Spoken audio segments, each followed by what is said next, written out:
जय हिंद साथियों। देखिए आज फिर से आपके सामने एनटीपीसी का प्रीवियस ईयर पेपर सॉल्यूशन लेकर आए हैं और आज के क्लास में हम 22 जनवरी 2021 को सेकेंड शिफ्ट में हुए जितने भी मैथ के इम्पोर्टेंट क्वेश्चन बनते हैं जो आने वाले एग्जाम के लिए भी काफ़ी यूजफुल होने वाला है आप लोगों के लिए, तो इसको ध्यानपूर्वक देखिएगा। हर एक क्वेश्चन अपने आप में खास है क्योंकि कोई भी आप एग्जाम यदि देने जा रहे हैं तो उसका प्रीवियस ईयर पेपर जरूर कर जाइए। ठीक, देखिए पहला क्वेश्चन क्या है, बोल रहा इनमें से कौन सी 3 और 5 के बीच एक अपरिमेय संख्या है।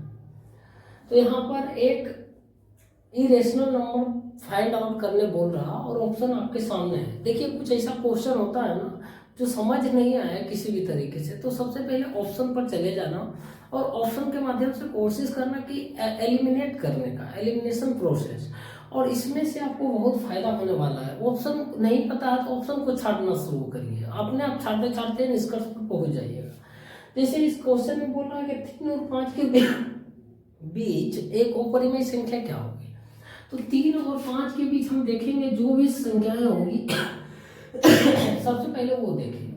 ऑप्शन ए को देखते हैं तो रूट 17 है, तो रूट 17 का यदि स्क्वायर रूट निकालते हैं तो 4 पॉइंट समथिंग आएगा, यानी 4 से ज़्यादा आ रहा है। ठीक ना, 4 से ज़्यादा आ रहा है लेकिन 5 से कम ही आएगा, यानी 4 और 5 के बीच में ये एग्जिस्ट कर रहा रूट 17 है ना, जो ये इसके बीच, इन दोनों के बीच एग्जिस्ट कर रहा, ये हो सकता है और ये अपरिमेय संख्या है। ठीक, अब ऑप्शन बी देखते हैं तो ऑप्शन बी रूट 5 है। रूट 5 क्या होता है, 2 पॉइंट समथिंग होगा। रूट 4 क्या होता है, 2। रूट 5 है तो 2 पॉइंट समथिंग होगा, यानी 2-3 से कम ही होगा वो संख्या में। रूट 5 जो है ना रूट 3 के पहले ही एग्जिस्ट करता है। अब ये ऑप्शन तो होगा नहीं, हर हाल में नहीं होगा। अब ऑप्शन सी देखिए, रूट 3 है। रूट 3 क्या होता है, बहुत तो होगा, 2 से कम ही होगा ना, 2 से कम, तो 2 से कम ये भी रूट 3 इधर ही लाई कर रहा है। अब रूट 27 जो है ये क्या होगा, 5 से ज़्यादा हो जाएगा। 25 होता है, रूट 25 कितना, 5। रूट 27 है, 5 से ज़्यादा कहीं ना कहीं होगा, तो रूट 5 रूट समथिंग होगा, यानी 5 रूट समथिंग 5 से ज़्यादा हो जाएगा। 5 पॉइंट कुछ होगा, 5 पॉइंट कुछ होगा, तो यहाँ पर क्या कर रहा, रूट 27 जो है ना वो एग्जिस्ट कर रहा 5 के बाद।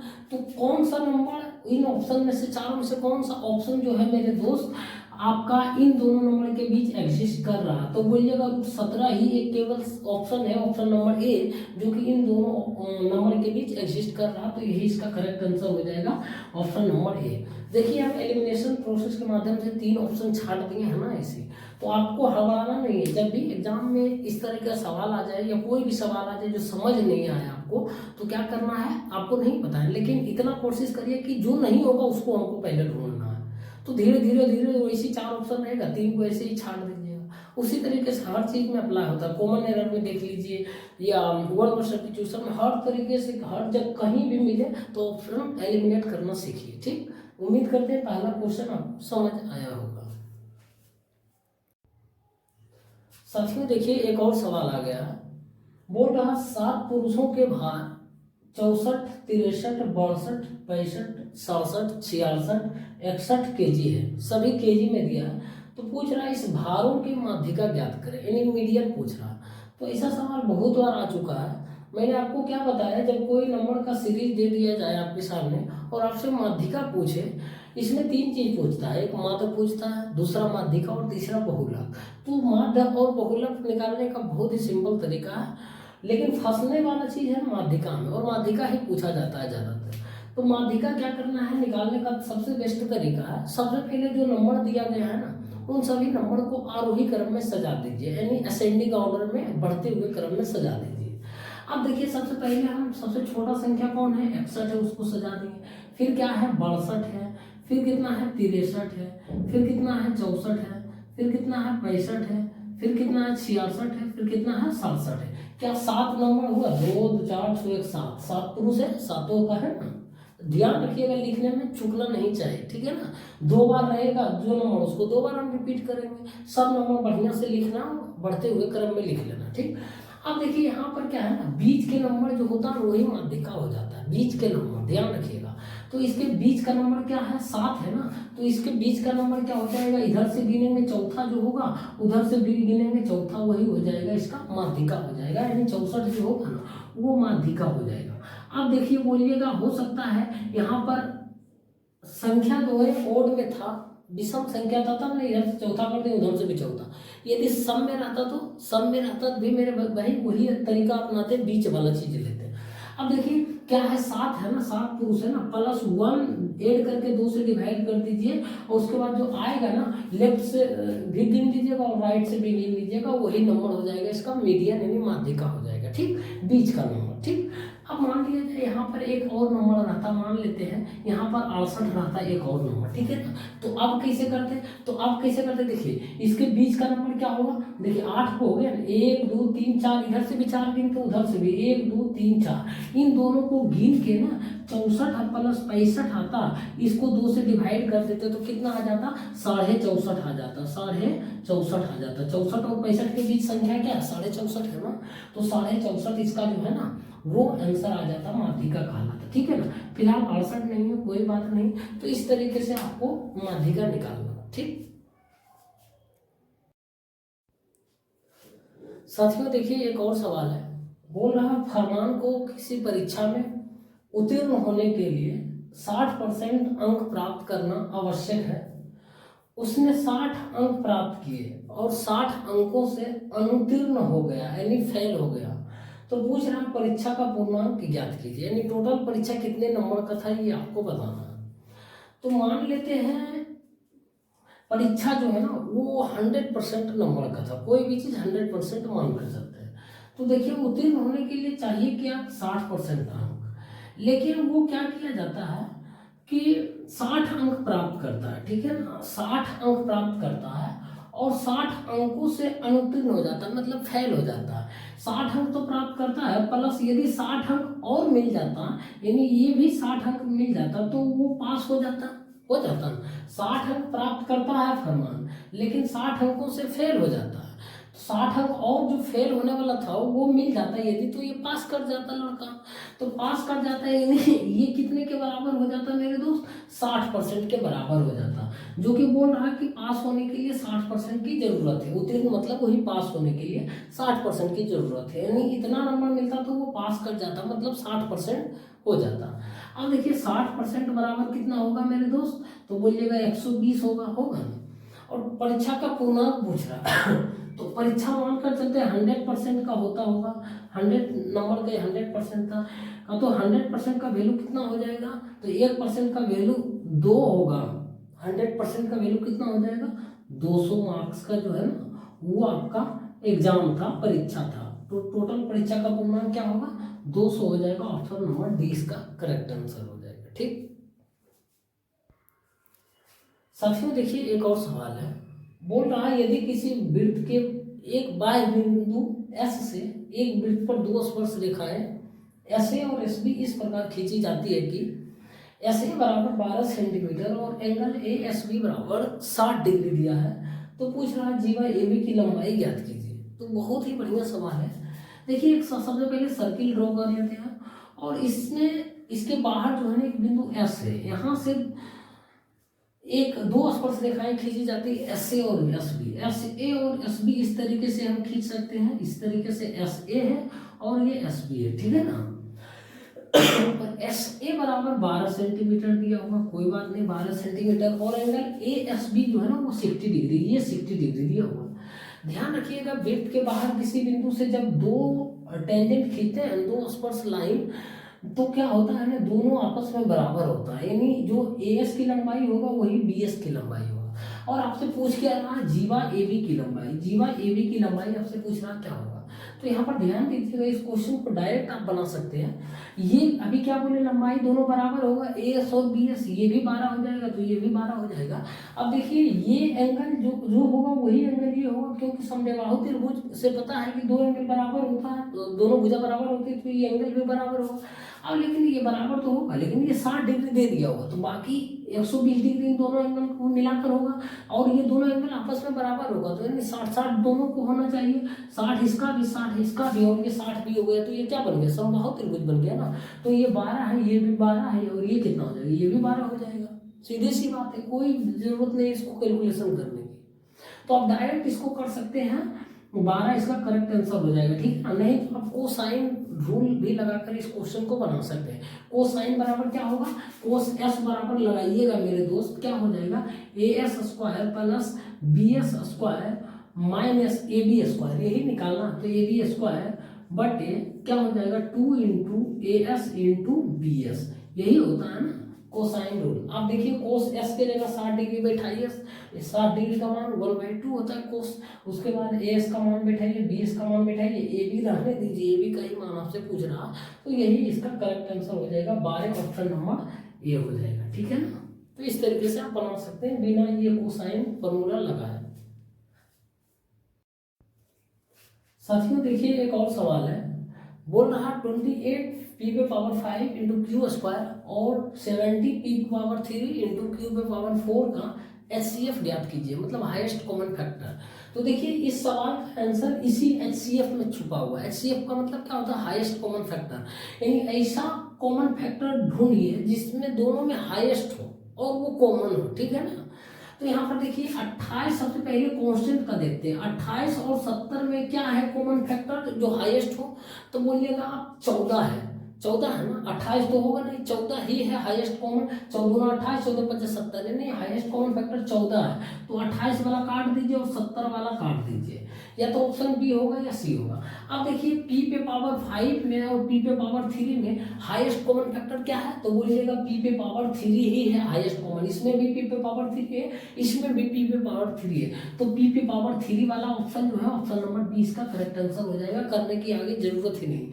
आगे देख लीजिए क्यू स्क्वायर और क्यू पे पावर 4 में हाईएस्ट कॉमन फैक्टर क्या है, तो बोलिएगा क्यू स्क्वायर है, इसमें भी है, इसमें भी क्यू स्क्वायर, तो मिल गया ना। बस ऐसा क्वेश्चन जब भी आए पूरे कैलकुलेशन मत करना, बस ऑप्शन पर चले जाना, देख लेना, छाड़ देना, निकल जाना बना, ठीक।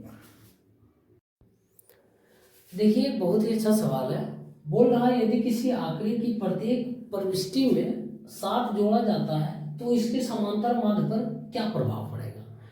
तो देखिए इस तरीके का क्वेश्चन जब भी आए ना और आपसे नहीं बने और समझ नहीं आए तो एक एग्जाम्पल सेट कर लेना, अपने मन से जो मन करे एग्जाम्पल लिख लेना और उसको वेरीफाई कर लेना क्या हो रहा। जैसे कि बोल रहा है 7 जोड़ा जाए, मान ले कोई संख्या है, यदि हम 1 लिखते हैं, x लिखते हैं, y लिखते हैं और क्या करते हैं बस इन दोनों का समांतर माध्य निकाल लेते हैं, ठीक है ना, x प्लस वाई बटे 2 लिख लेते हैं, ठीक, ये समांतर माध्य होगा। अब इसमें हम क्या करेंगे, यदि सभी में हम 1 जोड़ देते हैं, मान लेते हैं 1 जोड़ देते हैं, तो क्या हो जाएगा x प्लस 1 हो जाएगा प्लस y प्लस 1 हो जाएगा बटे फिर क्या होगा 2 हो जाएगा, तो ये क्या आएगा x प्लस वाई प्लस 2 बटे 2 आएगा, होगा ना। अब देखिए हम x प्लस वाई बटे 2 इसको लिख सकते हैं, प्लस 2 बटे 2 इसको लिख सकते हैं, कोई दिक्कत नहीं, यानी 2 बटे 2 क्या होगा 1 आएगा। यानी बढ़ोतरी कितने की हो रहा है मेरे दोस्त, तो जितना जोड़ रहे हैं ना उतना की ही बढ़ोतरी हो रहा है। 1 जोड़ रहे हैं सभी संख्याओं में तो क्या हो रहा है 1 की ही बढ़ोतरी हो रही है। तो इसमें क्या है ना, कितना भी आंकड़ा रहे हमको नहीं पता है, 7 जोड़ रहा है, बोल रहा है प्रत्येक प्रविष्टि में, मतलब प्रत्येक प्रविष्टि में 7 जोड़ेगा तो उसके माध्य पर यानी समांतर माध्य पर क्या प्रभाव पड़ेगा, जितना जोड़ेगा उतना ही बढ़ेगा, यानी बढ़ रहा है ना ये, तो इसका 7 जोड़ रहा है ना तो 7 ही बढ़ेगा, आंसर इसका करेक्ट हो जाएगा ऑप्शन नंबर सी। यदि 7 घटाता तो 7 की कमी होती, ठीक है ना। यहाँ पर देखिए एग्जाम्पल से आपको बता दिए, एग्जाम्पल के माध्यम से सेट करके, तो इस तरीके का सवाल जब भी आया हड़बड़ाना नहीं है, एकदम कूल माइंड के साथ बनाना है। ऐसा थोड़ी सब क्वेश्चन एक जैसा देता है कि बना लो, उस क्वेश्चन अपना सोचना भी पड़ता है, तो वो सब क्वेश्चन में से ये आता है, ठीक। पसंद आया तो वीडियो को लाइक कर दीजिए और शेयर कर दीजिए। देखिए बहुत बार पूछा जाता है ये भी सवाल, बोल रहा है कि 20 प्रेक्षणों का माध्य 22.5 है, एक प्रेक्षण को गलती से 25 के बजाय -25 के रूप में नोट कर लिया गया था, तो पूछ रहा सही माध्य ज्ञात कीजिए। तो यहाँ पर देखिए कभी कभी 25 की जगह इसको 52 बोल देगा आपको, लेकिन इस बार 25 की जगह -25 बोल दिया, प्लस की जगह सिर्फ माइनस कर दिया गया। तो देखिए असल माध्य क्या होगा, जब भी ऐसा सवाल रहे ना तो कुछ नहीं करना, आपको सबसे पहले जो सही माध्य है ना, सही माध्य लिख देना है, ठीक है ना। सही माध्य, सही माध्य क्या लिखना है, तो सही माध्य असल में कितना था 22.5, तो 22.5 लिख दिए। अब क्या करना है, प्लस में क्या लिखना है, जो सही चीज रहे ना, जो सही संख्या लिखने वाला था उसको रहने दीजिए, उसके बाद माइनस कर दीजिए जो गलत संख्या है ना उसको, गलत संख्या जो है ना उसको आप माइनस कर दीजिए। उसके बाद इसको टोटल डिवाइड कर दीजिए, कितना है टोटल संख्या में 20 फ्रैक्शन है ना, तो 20 से डिवाइड कर दीजिएगा, ये ध्यान रखिएगा, ठीक है ना। अब देखिए यहाँ 22.5 है, अब यहाँ पर प्लस, सही संख्या कौन सा लिखना था, असल में 25 लिखना था, तो कोई बात नहीं 25 हम लिख दिए, लेकिन क्या किया गलती से वो क्या कर दिया, -25 कर दिया। ध्यान रखिएगा यहाँ पर -25 कर दिया, तो माइनस तो पहले से था ही, अब लेकिन गलती से माइनस कर दिया है मेरे दोस्तों, -25 बटे क्या करना है 20 करना है, ठीक है ना, इतना ध्यान रखिएगा। तो माइनस माइनस क्या हो जाएगा, प्लस हो जाएगा, 25 कितना होगा 50 बटे 20 लिख देते हैं डायरेक्ट। चलिए कोई बात नहीं, 22.5 प्लस 50 बटे 20 करेंगे तो ये कितना आएगा 2.5 आएगा ना।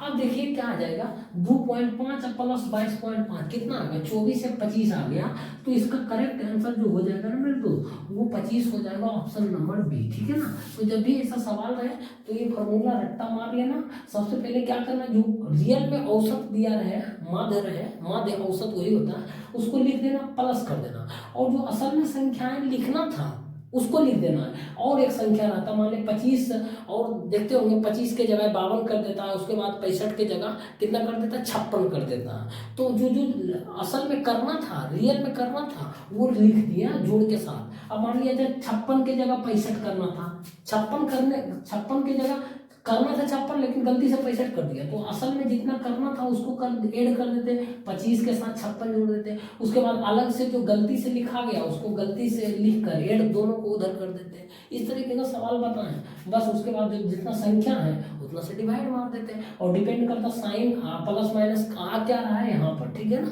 ज़्यादा ऐड हो जाता तो माइनस हो जाता, कम रहता तो फिर प्लस नहीं आता आंसर, ठीक है। ऐसा सवाल को इसी तरीके से बनाना, डायरेक्ट बन जाएगा।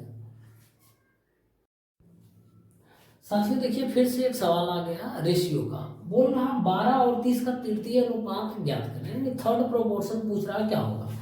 तो देखिए जब भी दो संख्याएं x और y रहे और इसका थर्ड रेशियो आपसे पूछे तृतीय अनुपात, तो आपको क्या करना है x अपॉन y बराबर y अपॉन जो है ना k कर लेना। मान लेते हैं तृतीय अनुपात इसका जो है ना वो k है, थर्ड प्रोपोर्शन, ठीक है ना। थर्ड प्रोपोर्शन जो है ना वो कितना मान लेना, k मान लेना।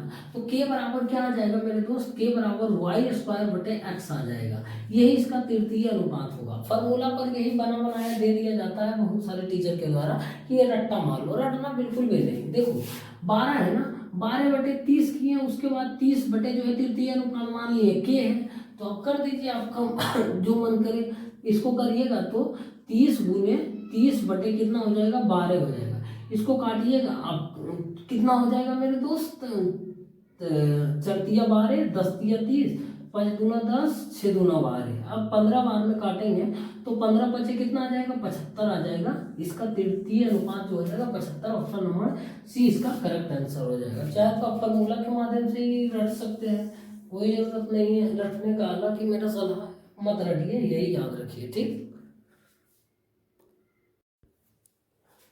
देखिए एक और सवाल पॉपुलेशन का फिर से आ गया है, बोल रहा किसी शहर की जनसंख्या में प्रतिवर्ष 5% की वृद्धि होती है और इसकी वर्तमान जनसंख्या जो है ना वो 6,40,000 है, तो बोल रहा कि 2 वर्ष बाद शहर की जनसंख्या क्या होगी। देखिए आपको जो 5% बोला है ना वृद्धि होती है, इसी वक्त इस क्वेश्चन का जो है ना काम तमाम हो गया। और कितना बाद 2 वर्ष बाद बोला, 5% वृद्धि होने का मतलब क्या होगा, 105 बटे 100 से मल्टीप्लाई होगा, यानी 21 बटे 20 से मल्टीप्लाई होगा। आप ऐसे भी लिख सकते हैं प्लस 5% की वृद्धि हो रहा है ना, मतलब 1 बटे 20 हो रहा है, यही हो रहा है ना, यानी कोई 20 से 21 हो रहा है, यानी 21 बटे 20 से मल्टीप्लाई करना पड़ेगा हमको जो भी वर्तमान जनसंख्या उसमें, या तो फिर 5% की वृद्धि हो रहा है 105 बटे 100 से मल्टीप्लाई करना पड़ेगा जो भी जनसंख्या होगा उसमें, है कि नहीं। तो इसको भी काटिएगा तो 21 बटे 20 ही होगा, फाइनली इस मेथड से करिएगा या फिर इस मेथड से करिएगा। तो वर्तमान जनसंख्या कितना है मेरे दोस्त, 6,40,000 है ना। तो 6,40,000 में 21/20 है ना, ये पहला साल इतना वृद्धि होगा, फिर दूसरा साल वृद्धि होगा फिर 21/20 होगा, ठीक है ना, 21/20। अब देखिए इतना कैलकुलेशन मत करिए, देख लीजिए कि 7 का मल्टीपल कौन सा ऑप्शन है। 21 मतलब क्या है, 7 का मल्टीपल, या 64 को भी आप 8 का मल्टीपल देख सकते हैं, लेकिन 8 का मल्टीपल जो है ना 8 से डिवाइड होने के लिए लास्ट के 3 डिजिट 8 से होना चाहिए डिवाइड, बाकी सभी ऑप्शन जो है 8 से डिवाइड हो रहा है, ठीक है ना। तो 8 का काम नहीं करेगा, हमको 7 का ही करना पड़ेगा, 7 या 3 का भी कर लीजिए। 7 का हम करते हैं सचक 7 एकम 7 सचक 42 3 7 5 35 3, ये नहीं हो रहा 7 से डिवाइड। अब ये क्या 7 से डिवाइड हो रहा है, हाँ मेरे भाई ये हो रहा, ऑप्शन ये हो सकता है। और देखिए ऑप्शन ये सी 7 एकम 7 सचक 42 2 सचक 28 80 बचता है, नहीं हो रहा है, ऑप्शन सी एलिमिनेट।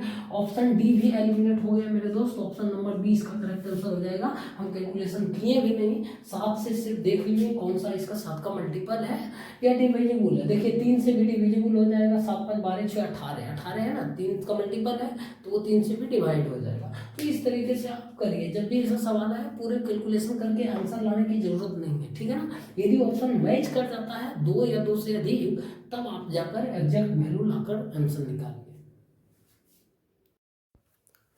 साथियों देखिए प्रॉफिट एंड लॉस का बहुत ही सिंपल सवाल है। बोल रहा है एक वस्तु को 31 रुपया में बेचने पर एक दुकानदार को 7% की हानि होती है। जब वह उसी वस्तु को 35 रुपये में 35 रुपये में बेचता तो उसे होने वाले प्रतिशत लाभ क्या होगा, ये आपको बताना।